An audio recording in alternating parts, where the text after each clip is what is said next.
Hey, good morning. We are on the last two chapters of Afternoon on the Amazon. So far, Jack and Annie have been on the craziest of adventures.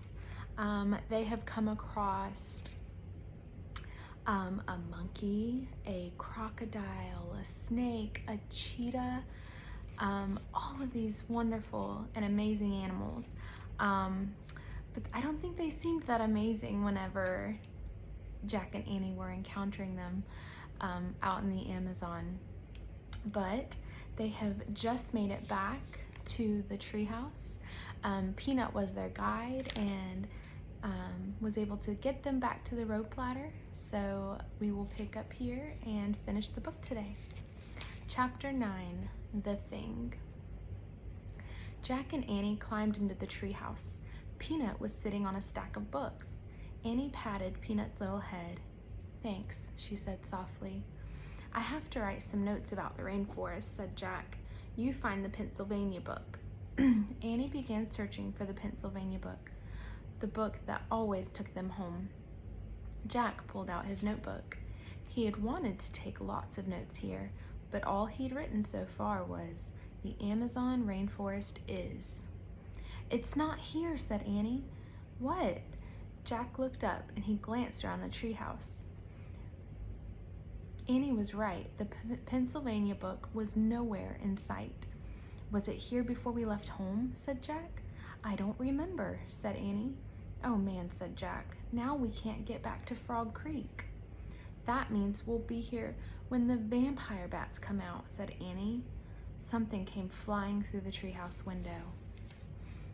What do you think it is? "Ah!" Jack and Annie hid their heads.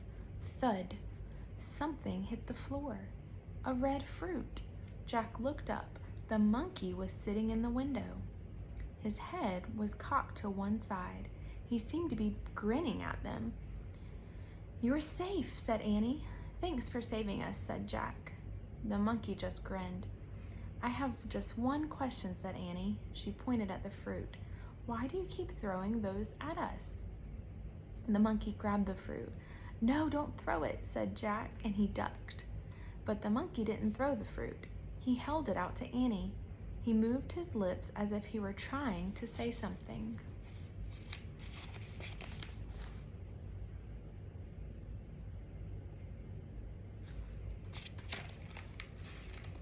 Annie stared into the monkey's eyes. He moved his lips again. "Wow," Annie said softly. I understand now." "Understand what?" said Jack. Annie took the fruit from the monkey. "This is it," she said. "The thing that we need." "What thing?" said Jack. "One of the special things we're supposed to find for Morgan," Annie said, "to free her from the spell."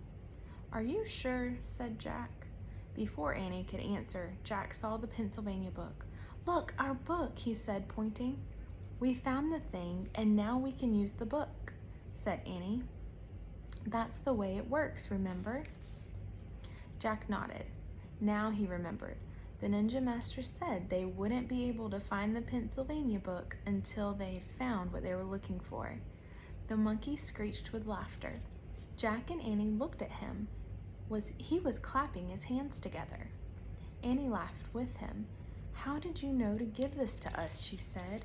"Who told you to do that?"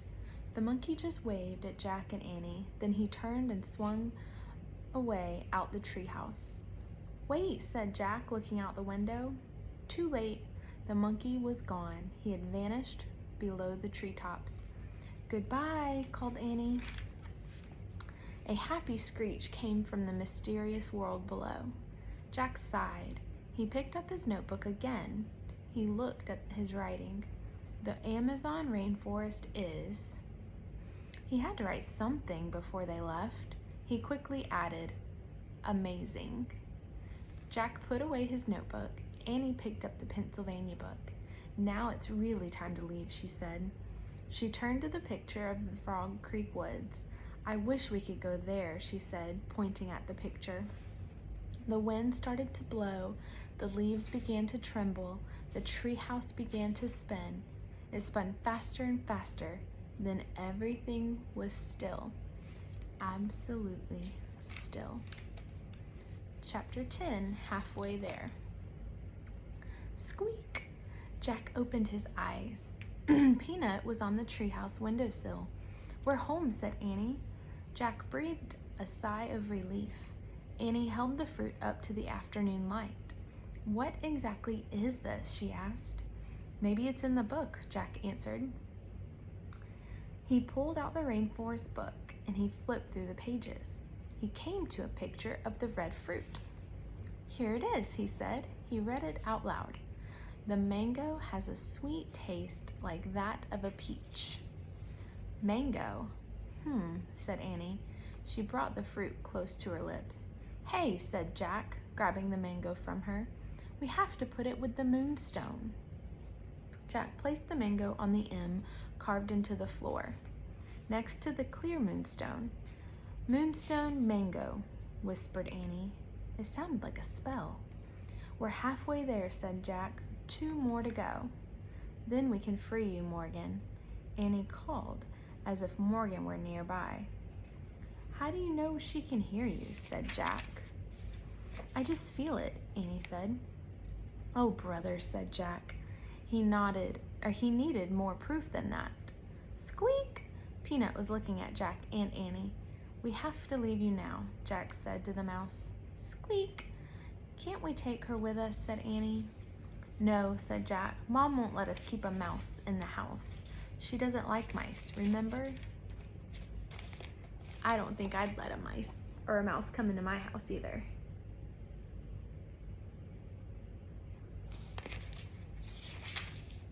"How could anyone not like a mouse?" said Annie. Jack smiled. "How could anyone not like a spider?" he said.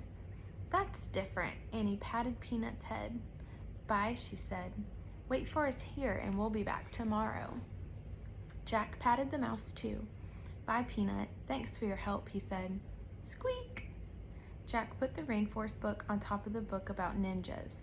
Then he pulled on his backpack, and he and Annie left the treehouse.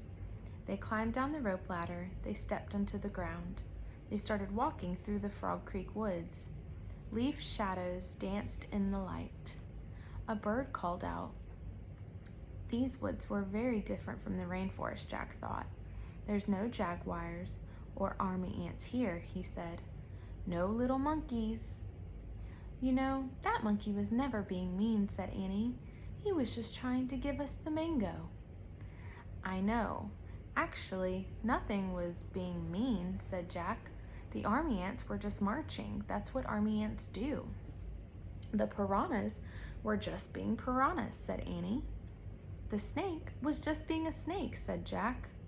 "The crocodile was just being a crocodile," said Annie. "And the jaguar was just taking care of her baby," said Jack. Annie shuddered. "I still don't love bugs," she said. "You don't have to love them," said Jack. "Just leave them alone and they won't bother you." In fact, that's true about the whole rainforest, Jack thought. Everyone should just leave it all alone. "Who cares if the bugs don't have names?" he said softly. "They know who they are." Jack and Annie stepped out of the Frog Creek woods.